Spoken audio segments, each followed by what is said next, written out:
কিছুদিন আগে দেখলাম একজন ব্যক্তি এসে একজন হুজুরের কাছ থেকে নাম্বার চাচ্ছে, তো বলছে হুজুর আপনার নাম্বার শরীফটা দিবেন। কি শরীফ? নাম্বার শরীফটা দিবেন। মানে নাম্বারও শরীফ লাগাইছে, মনে হচ্ছে শরীফ একটা পবিত্রময় জিনিস।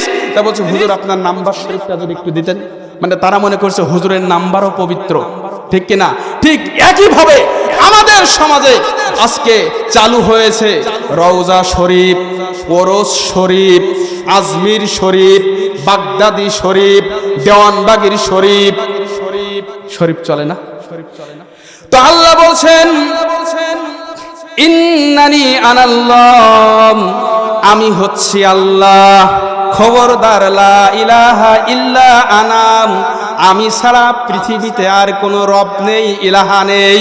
কিন্তু আমরা চলছি উমুক শরীফের নামে, বাগদাদি শরীফ, আজমির শরীফ আছে না?